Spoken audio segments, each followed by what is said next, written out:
Hello children, welcome to असा education. आज हम कर रहे हैं चैप्टर इंडियन इकोनॉमी 1950 से 1990 तक की इकोनॉमिक्स बुक ग्रेड 11 से। इस चैप्टर को पढ़ने के बाद आप जान पाएंगे कि इंडिया के जो गोल्स थे 5 ईयर प्लान्स के वो क्या थे, कैसे जो डेवलपमेंट पॉलिसीज थी अलग अलग सेक्टर्स में एग्रीकल्चर या इंडस्ट्री से वो कैसी हुई 1950 से 1990 के बीच में, और साथ ही साथ ये भी सोच पाएंगे कि क्या मेरिट्स यानी फायदे थे, क्या उनकी लिमिटेशंस थी जो एक रेगुलेटेड इकोनॉमी चलनी चाहिए उसको लेकर। सबसे पहले इंट्रोडक्शन से शुरू करते हैं। 15 अगस्त 1947 को इंडिया की एक नई सुबह हुई जिसमें आजादी मिली उसे। अब हम अपनी किस्मत के खुद मालिक थे। लगभग 200 साल जो ब्रिटिश ने हम पर राज किया उसके बाद जो एक काम होता है अब अपने नेशन को खुद बनाने का, वो अब हमारे हाथों में था। जो लीडर्स थे इंडिपेंडेंट इंडिया के उनको डिसाइड करना था बाकी और चीजों के साथ कि किस तरीके का इकोनॉमिक सिस्टम जो है हमारे नेशन को सबसे ज्यादा सूट करेगा। एक ऐसा सिस्टम जो सबकी भलाई के लिए होगा बजाय कुछ लोगों की। अलग अलग तरीके के इकोनॉमिक सिस्टम जो है या उनमें से जैसे सोशलिज्म जो है उसने जवाहरलाल नेहरू को सबसे ज्यादा अपील किया।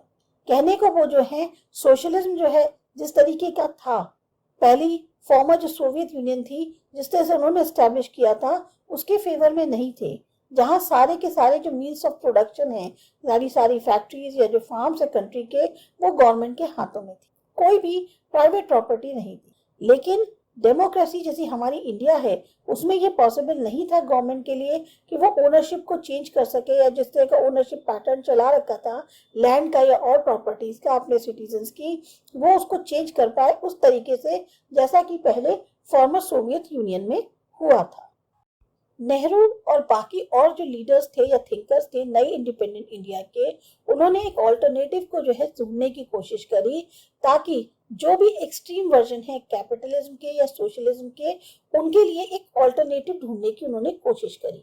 जिस तरह का सामाजिक आउटलुक था उसके हिसाब से उनको जो है आंसर मिला इकोनॉमिक सिस्टम में जो उनकी नजर में कंबाइन करता था बेस्ट फीचर्स सोशलिज्म के बिना किसी खामियों के साथ। इस नजरिए से इंडिया जो है एक सोशलिस्ट सोसाइटी जो है बन जाता जिसका स्ट्रॉन्ग पब्लिक सेक्टर था, साथ ही साथ प्राइवेट प्रॉपर्टी और डेमोक्रेसी। गवर्नमेंट को जो है प्लान करना था इकोनॉमी के लिए प्राइवेट सेक्टर जो है जिसमें उसको एनकरेज किया जाए कि वो जो है उस प्लान एफर्ट का हिस्सा हो।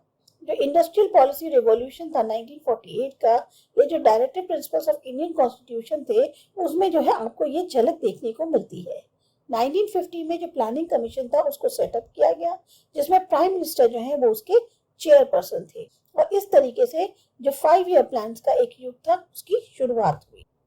अब यहाँ पर जो बॉक्स 2.1 है इसमें आपको टाइप्स ऑफ इकोनॉमिक सिस्टम्स बताए गए हैं। हर सोसाइटी को जो है इन 3 क्वेश्चंस का आंसर देना जरूरी है। किस तरीके के गुड्स और सर्विसेज जो है इंडिया में प्रोड्यूस होने चाहिए या कंट्री में प्रोड्यूस होने चाहिए, कैसे ये जो गुड्स और सर्विसेज है इनका उत्पादन हो, क्या जो प्रोड्यूसर्स हैं उनको ज्यादा ह्यूमन लेबर का या ज्यादा कैपिटल का जो है इस्तेमाल करना चाहिए चीजों को उत्पादन करने में, कैसे ये गुड्स और सर्विसेज जो है लोगों तक पहुंचाई जाए, उनमें डिस्ट्रीब्यूट करी जाए। तो एक आंसर जो इन क्वेश्चंस का था वो ये था कि मार्केट फोर्सेस पे जो है डिपेंड करना, किस तरह की सप्लाई है किस तरह की डिमांड है उसको लेकर। जो मार्केट इकोनॉमी है जिसको कि हम कैपिटलिज्म भी कहते हैं, उसमें सिर्फ उन कंज्यूमर गुड्स को उत्पादन किया जाए जो डिमांड में है। जैसे जिन गुड्स को प्रॉफिटेबल उस पे बेचा जा सके, चाहे घरेलू उसके लिए मार्केट के लिए या बाहर के मार्केट के लिए। अगर जैसे कार्स डिमांड में है तो कार्स को उत्पादन किया जाए, अगर बाइसिकल डिमांड में है तो बाइसिकल का उत्पादन किया जाए। अगर लेबर सस्ती है कैपिटल से तो ज्यादा लेबर इंटेंसिव मेथड्स जो है उनका उत्पादन किया जाए, उनका इस्तेमाल किया जाए, नहीं तो कैपिटल का ज्यादा इस्तेमाल किया जाए। कैपिटलिस्ट सोसाइटी में जो गुड्स को उत्पादन हो उनको लोगों के बीच में डिस्ट्रीब्यूट किया जाए, इस बेसिस पर नहीं कि लोगों को क्या जरूरत है, बल्कि इस बेसिस पे कि कौन से लोग क्या अफोर्ड कर सकते हैं और वो क्या खरीदना चाहते हैं। इसका मतलब ये हुआ कि जो बीमार आदमी है अब वो जो जरूरत वाली मेडिसिन है उसको तभी इस्तेमाल कर सकता है जब वो उसको खरीदने की हैसियत रखता हो। अगर वो मेडिसिन को अफोर्ड नहीं कर सकते तो वो उसको नहीं यूज कर पाएंगे भले ही उनको बहुत ज्यादा उसकी जरूरत क्यों ना हो। इस तरह की समाज जो है वो जवाहरलाल नेहरू को अपील नहीं किया, जो हमारे पहले प्राइम मिनिस्टर थे, क्योंकि इसका मतलब क्या हुआ कि बहुत ज्यादा मेजोरिटी में जो लोग थे कंट्री के वो पीछे छूट जाएंगे और उनको जो है जरा सा भी मौका नहीं मिल पाएगा कि वो अपनी जो जिंदगी की क्वालिटी है उसको और बेहतर बना पाए। जो सोशलिस्ट सोसाइटी है, अब वो इन तीनों क्वेश्चंस का आंसर एक बिल्कुल ही अलग तरीके से देती है। सोशलिस्ट सोसाइटी में गवर्नमेंट डिसाइड करेगी कौन से गुड्स का उत्पादन होना चाहिए, कैसी जरूरत है समाज की, उसके अकॉर्डिंग। ये माना जाता है कि गवर्नमेंट को पता है कि कंट्री के जो लोग हैं उनके लिए क्या अच्छा है, और इसी वजह से जो इंडिविजुअल कस्टमर्स हैं उनकी क्या इच्छाएं हैं उनको इतनी ज्यादा इंपॉर्टेंस नहीं दी जाएगी। गवर्नमेंट डिसाइड करेगी कि कैसे गुड्स का उत्पादन किया जाए, कैसे उनको डिस्ट्रीब्यूट किया जाए। सिद्धांत के अनुसार देखा जाए तो डिस्ट्रीब्यूशन जो है सोशलिज्म के अंदर बेसिकली वो उस पर आधारित होगा कि लोगों को क्या चाहिए, ना कि वो क्या खरीदने की हैसियत रखते हैं। अगर हम कैपिटलिज्म को छोड़ दें तो एग्जाम्पल के लिए जो सोशलिस्ट नेशन है वो फ्री हेल्थ केयर अपने सिटीजन्स को प्रोवाइड करे जिनको उसकी जरूरत है। एक सोशलिस्ट सोसाइटी जो है उसमें कोई भी प्राइवेट प्रॉपर्टी नहीं होगी, क्योंकि हर चीज जो है स्टेट के द्वारा ओन करी जाएगी। जब सोवियत सिस्टम जो है पिछले कुछ दशकों में 20वीं सेंचुरी के कोलैप्स हो गया, तो जो सोशलिस्ट इकोनॉमीज थे हमारे फॉर्मर सोवियत यूनियन में या जो सोशलिस्ट स्टेट्स थे ईस्टर्न यूरोप में, वो जो है एक तरह से उनकी भी वो भी एक तरह से खत्म हो गए, उनका भी एक अंत हो गया। तो ज्यादातर इकोनॉमीज जो है वो मिक्स्ड इकोनॉमीज हैं, यानी कि गवर्नमेंट और मार्केट जो है वो साथ में मिलकर इन तीनों सवालों का जवाब दे सकते हैं कि क्या प्रोड्यूस किया जाए, कैसे प्रोड्यूस किया जाए और कैसे उसको डिस्ट्रीब्यूट किया जाए जो प्रोड्यूस हो रहा है। मिक्स्ड इकोनॉमी में मार्केट जो है वो प्रोवाइड करेगा जो भी गुड्स या सर्विसेज जो है वो अच्छी तरीके से प्रोड्यूस कर सकता है। साथ ही साथ जो गवर्नमेंट है वो एसेंशियल गुड्स और सर्विसेज जो है उनको प्रोवाइड कराएगी जो मार्केट प्रोवाइड नहीं करा पा रहा। अब है बॉक्स 2.2 जिसमें दिया गया है कि प्लान क्या होता है। प्लान का मतलब हुआ कि हमारे जो रिसोर्सेज हैं नेशंस के उनका इस्तेमाल में आना। कुछ जनरल गोल्स होने चाहिए, साथ साथ कुछ खास ऑब्जेक्टिव्स होने चाहिए जिनको हमें अचीव करना है स्पेसिफाइड पीरियड के अंदर। जो भी हमें तय सीमा तय की गई है उसके अंदर हम उन्हें हासिल करना है। इंडिया के अंदर जो प्लान है वो 5 ईयर्स की ड्यूरेशन के हैं और इसीलिए इनको 5 ईयर प्लान कहा जाता है। ये जो तरीका है ये हमने एक तरह से फॉर्मर सोवियत यूनियन से बोरो किया था, जो कि नेशनल प्लानिंग में पायनियर माना जाता था। हमारे जो प्लान डॉक्यूमेंट्स हैं वो खाली यही नहीं बताते कि जो ऑब्जेक्टिव्स हमें अटेन करने हैं 5 ईयर्स में जो कि हमारा प्लान है उसके लिए, लेकिन साथ ही साथ हमें आगे आने वाले 20 वर्षों के अंदर भी जो है हमें क्या हासिल करना है। तो ये जो लॉन्ग टर्म प्लान है इसे कहते हैं पर्सपेक्टिव प्लान। 5 ईयर प्लान एक तरह से बेस बनाते हैं इस पर्सपेक्टिव प्लान का। ये काफी अनरियलिस्टिक होगा कि अगर हम ये एक्सपेक्ट करें कि जितने भी गोल्स हैं किसी प्लान के उनमें सबको जो है बराबर इंपॉर्टेंस दी जाए हर प्लान के अंदर। गोल्स में जो है हो सकता है कुछ कॉन्फ्लिक्ट्स भी हों। अब एग्जाम्पल के लिए अगर हम गोल ये मान के चल रहे हैं कि हमें मॉडर्न टेक्नोलॉजी को इंट्रोड्यूस करना है, हो सकता है वो कहीं ना कहीं कॉन्फ्लिक्ट में हो उस गोल से कि हमें एम्प्लॉयमेंट को बढ़ाना है। अगर टेक्नोलॉजी को रिड्यूस करेंगे तो क्या कहते हैं, क्योंकि लेबर की जो है ज्यादा जरूरत होगी उसमें। जो प्लानर्स हैं उनको गोल्स को बैलेंस करके चलना पड़ता है और ये एक बहुत ही मुश्किल भरा काम है। हमें अलग अलग गोल्स जो हैं उनको पे जोर भी देना है अलग अलग प्लान्स में इंडिया के अंदर। ये जो हमारे 5 ईयर प्लान्स हैं ये नहीं बताते कि कितना और हर क्वांटिटी जो है गुड की वो या सर्विस की वो कितनी जो है प्रोड्यूस होगी। ये ना तो पॉसिबल है ना ही जरूरी है। ये काफी है कि अगर प्लान जो है वो पर्टिकुलर है सेक्टर्स को लेकर जहां पर उसका जो है एक कमांडिंग रोल है, मतलब पावर जनरेशन है, इरिगेशन है, बाकी सब जो है किस पे छोड़ दिया, मार्केट पे। फिर आता है जो गोल्स हैं 5 ईयर प्लान के वो क्या है। प्लान जो है उसके बिल्कुल क्लियर तौर पे स्पेसिफाइड गोल्स होने चाहिए। जो गोल्स हैं 5 ईयर प्लान के वो है ग्रोथ, मॉडर्नाइजेशन, एक सेल्फ रिलायंस और इक्विटी। इसका मतलब ये नहीं है कि जितने भी प्लान्स हैं सबको इक्वल इंपॉर्टेंस दी जाएगी, हर गोल्स को जो है क्या कहते हैं इक्वल इंपॉर्टेंस मिलेगी। सीमित संसाधन होने के कारण एक चॉइस लेके चलनी पड़ती है हर प्लान के अंदर कि किस गोल को जो है ज्यादा महत्वता देनी है। प्लानर्स जो है उनको ये भी एश्योर करना होता है जितना ज्यादा पॉसिबल हो पाए कि जो पॉलिसीज हैं प्लान की वो और जो 4 गोल्स हैं उनके साथ एक तरह से कॉन्ट्रडिक्ट ना करें। अब समझने की कोशिश करते हैं कि जो गोल्स है प्लानिंग के वो क्या होते हैं, उनके बारे में थोड़ा सा डिटेल में देखते हैं। पहला है ग्रोथ। इसमें क्या बता रहे हैं कि हमारी जो कंट्री है उसकी जो कैपेसिटी है कि जो जो भी गुड्स हैं, सर्विसेज कंट्री के अंदर उत्पादन हो रहा है, उनका जो आउटपुट है उसमें कंट्री की कैपेसिटी को बढ़ाना। इसका मतलब क्या हुआ कि यह बहुत बड़ा जो है एक स्टॉक प्रोडक्टिव कैपिटल का या एक बहुत बड़े साइज का सपोर्टिंग सर्विसेज जैसे बैंक, ट्रांसपोर्ट है, बैंकिंग है, या फिर जो एफिशिएंसी है एक प्रोडक्टिव कैपिटल और सर्विसेज में, उसको बढ़ाया जाए। अच्छा इंडिकेटर जो इकोनॉमिक ग्रोथ का है, अगर इकोनॉमिक्स की लैंग्वेज में बात करें तो वो ये है कि लगातार ग्रोथ होते रहना जीडीपी में, ग्रॉस डोमेस्टिक प्रोडक्ट में। जीडीपी जो है एक तरह से मार्केट वैल्यू होती है उन सब गुड्स और सर्विसेज की जो कि कंट्री के अंदर प्रोड्यूस किए जाते हैं एक साल के अंदर। अब आप जीडीपी को एक केक की तरह समझ सकते हैं। ग्रोथ जो है वो मतलब हुआ कि केक के साइज में बढ़ोतरी होना।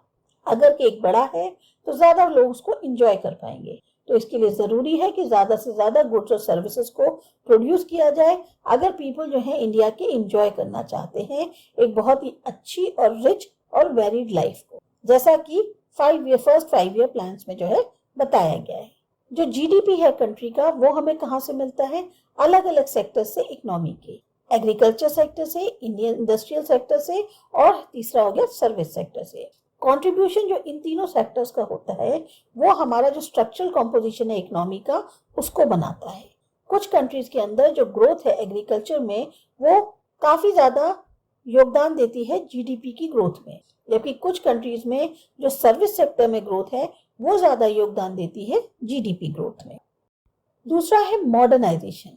जो प्रोडक्शन है गुड्स एंड सर्विसेज का, उसके लिए प्रोड्यूसर्स को नई टेक्नोलॉजी बढ़ाने जो है अपनानी पड़ेगी और इस चीज को हमें और बढ़ाना है। मेनली मॉडर्नाइजेशन का मतलब हुआ कि जो भी हमारे गुड्स और सर्विस के प्रोडक्शन को है उसको हमें बढ़ाना है और जो प्रोड्यूसर्स हैं उनको नई टेक्नोलॉजी को अपनाना होगा। एग्जाम्पल के लिए एक फार्मर जो है वो अपनी उत्पादन को जो है फार्म पर बढ़ा सकता है नई तरीके के बीजों की जो वैरायटी है उसका इस्तेमाल करके बजाय पुरानी तरीके के। उसी तरह से एक फैक्ट्री जो है वो अपना आउटपुट बढ़ा सकती है अगर नई तरीके की मशीन्स का इस्तेमाल करे। तो ये जो नई टेक्नोलॉजी का एडॉप्शन है इसे हम कहते हैं मॉडर्नाइजेशन। मॉडर्नाइजेशन का मतलब खाली ये नहीं हुआ कि हम नई टेक्नोलॉजी का इस्तेमाल करें, बल्कि जो हमारा एक सोशल आउटलुक है उसको भी बदलें, जैसे कि विमेन जो हैं उनको भी पहचान मिले कि उनको भी सेम अधिकार है जैसे कि मेन के। जो हमारा ट्रेडिशनल समाज है उसमें विमेन को जो है ये अज्यूम किया जाता है कि वो हमेशा घर पर रहें जबकि जो आदमी लोग हैं वो काम पर करें। मॉडर्न सोसाइटी जो है टैलेंट का इस्तेमाल कर रहे हैं विमेन का वर्क प्लेस में, इन बैंक्स में, फैक्ट्रीज में, स्कूल्स में, और ऐसी सोसाइटी जो है ज्यादा सभ्य होगी और ज्यादा संपन्न होगी। Self reliance. नेशन जो है वो प्रमोट कर सकता है अपनी इकोनॉमिक ग्रोथ को और मॉडर्नाइजेशन को अपने खुद के रिसोर्सेज का इस्तेमाल करके या फिर उन रिसोर्सेज को जो कि इंपोर्टेड किए जा रहे हैं और नेशंस से। जो पहले 7 5 ईयर प्लान्स थे उसमें इंपॉर्टेंस दी गई इस आत्मनिर्भरता को, जिसका मतलब है कि बाहर से उन गुड्स को इंपोर्ट ना किया जाए जो अपनी कंट्री में खुद बन सकते हैं। ये पॉलिसी बहुत ही महत्वपूर्ण मानी जा रही थी ताकि जो हमारी डिपेंडेंसी है और फॉरेन कंट्रीज पे वो कम हो सके, खास तौर से फूड के लिए। ये भी बात जानने की है जो लोग अभी रिसेंटली फ्री हुए थे फॉरेन डोमिनेशन से उनको भी इम्पोर्टेंस देना जरूरी था कि वो भी आत्मनिर्भर बने। ये भी डर था कि जो डिपेंडेंसी है फॉरेन गुड्स पे या इंपोर्टेड फूड सप्लाईज पे, फॉरेन टेक्नोलॉजी पे या फॉरेन कैपिटल से, उससे क्या होगा कि हमारी जो इंडिया की सोवरेनिटी है वो इतनी वल्नरेबल हो जाएगी कि जो फॉरेन इंटरफेरेंसेस हैं वो हमारी पॉलिसीज में फिर ज्यादा होने लगेगी। मतलब अगर हर चीज के लिए हम बाहर ही निर्भर होंगे तो सारी हमारी नीतियों में फॉरेन की दखलंदाजी ज्यादा होगी। दूसरा है इक्विटी। ग्रोथ, मॉडर्नाइजेशन और सेल्फ रिलायंस अपने आप में इतने कंप्लीट नहीं है कि वो जो है लोग जिस तरह से रह रहे हैं, जिस तरह की जिंदगी चाहते हैं उसमें बेहतरी कर सके। एक कंट्री को ज्यादा ग्रोथ की भी जरूरत है। सबसे जो मॉडर्न टेक्नोलॉजी डेवलप करी जा सकती है कंट्री के अंदर उसकी जरूरत है, और साथ ही साथ उसके पास बहुत सारे ऐसे लोग हैं जो गरीबी में रह रहे हैं। तो ये बहुत इंपॉर्टेंट था इंश्योर करना कि जो बेनिफिट्स है इकोनॉमिक प्रॉस्पेरिटी के वो पुअर सेक्शन तक भी पहुंचे, नहीं तो खाली वो जो है रिच के ही हाथों में रह जाएंगे और सिर्फ उन्हीं के द्वारा ही इंजॉय किए जाएंगे। तो ग्रोथ के साथ साथ मॉडर्नाइजेशन या सेल्फ रिलायंस के साथ साथ इक्विटी भी बहुत इंपॉर्टेंट थी। मतलब हर इंडियन जो है वो अपनी जो बेसिक ज़रूरतें हैं उनको पूरा कर सके, जैसे फूड है, क्लोथिंग है, शेल्टर है, एजुकेशन हो गया, हेल्थ केयर हो गई। और जो इनइक्वालिटी थी डिस्ट्रीब्यूशन में वेल्थ के, उसको कम होना ज़रूरी है। अब देखते हैं कि पहले जो 7 5 ईयर प्लान्स थे जो पीरियड कवर कर रहे हैं 1950 से 1990 तक का, उन्होंने कैसे ये 4 जो गोल्स थे इनको हासिल करने की कोशिश करी और किस हद तक जो है वो इसमें सफल हो पाए, चाहे वो एग्रीकल्चर, इंडस्ट्री या ट्रेड, तीनों से संबंधित हो। आज जो भी पॉलिसीज हैं, डेवलपमेंटल इश्यूज हैं 1991 के बाद जो लिए गए, उनको आप पढ़ेंगे चैप्टर 3 में। यहाँ जो बॉक्स 2.3 है उसमें मेहलानोबिस के बारे में बताया गया है। वो आर्किटेक्ट थे इंडियन प्लानिंग के। बहुत ही जो जाने माने थिंकर होते हैं उनका योगदान रहा हमारे 5 ईयर प्लान्स को बनाने में।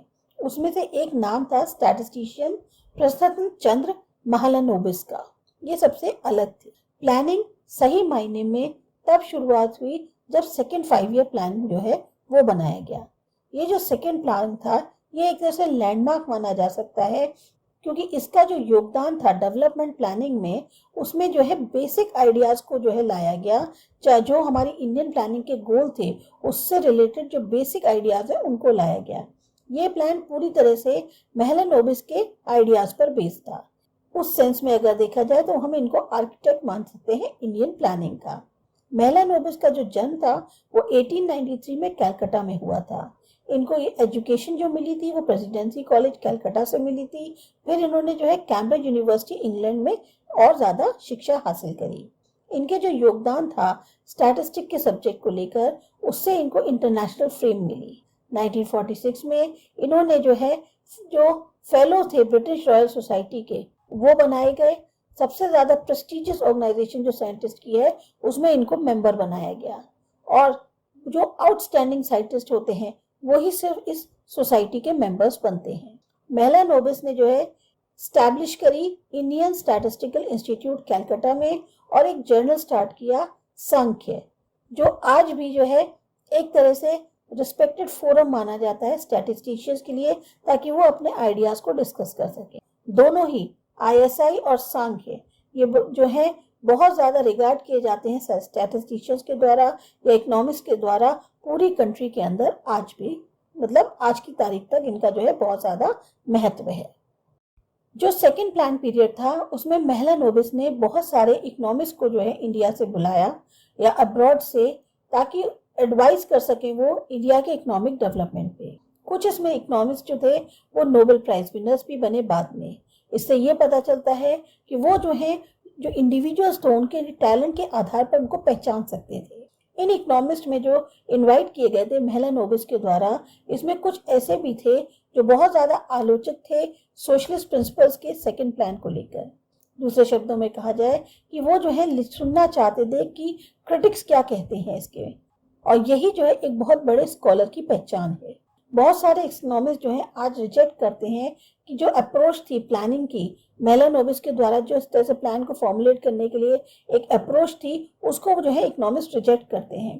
पर वो हमेशा याद रखे जाएंगे कि उनका एक बहुत ही महत्वपूर्ण रोल था इंडिया को उस रोड पर लाने के लिए जो इकोनॉमिक प्रोग्रेस के लिए ले जाती थी। और स्टैटिस्टिशियंस जो हैं उनको आज भी जो है उनकी उस स्टैटिस्टिकल थ्योरी से काफ़ी ज़्यादा फायदा हो रहा है। फिर है सर्विस सेक्टर। जैसे जैसे कंट्री डेवलप हुई इसके स्ट्रक्चर में भी बदलाव आना शुरू हुआ। इंडिया के केस में जो स्ट्रक्चरल चेंज है वो खासतौर से पिक्यूलर है। ज़्यादातर डेवलपमेंट के साथ जो शेयर था एग्रीकल्चर का, अब उसमें कमी आने लग गई और जो शेयर इंडस्ट्री का था वो बढ़ने लग गया। हायर लेवल जो डेवलपमेंट के थे उसमें जो सर्विस सेक्टर था उसका अब ज़्यादा योगदान हो गया GDP के लिए, बजाय और 2 सेक्टर्स के। इंडिया में जो शेयर एग्रीकल्चर का GDP में था वो पहले 50% से ज़्यादा था, जैसा कि हम एक्सपेक्ट कर सकते हैं एक पुअर कंट्री के लिए। पर 1990 तक जो शेयर था सर्विस सेक्टर का, अब वो 40.59% हो गया था, जो कि एग्रीकल्चर या इंडस्ट्री से ज़्यादा था, जैसा कि हम डेवलप्ड नेशंस में देखते हैं। तो ये जो एक प्रक्रिया थी जिसमें शेयर सर्विस सेक्टर का बढ़ रहा था, इसको और तेज़ी मिली जब 1991 का जो पीरियड था उसके बाद। और इसमें जो है ग्लोबलाइजेशन की शुरुआत हुई थी कंट्री के अंदर, और इसके बारे में और ज्यादा आगे आने वाले चैप्टर्स में पढ़ेंगे। फिर अब हम इसके बाद बात करेंगे एग्रीकल्चर की। ये करते हैं अगले वीडियो में।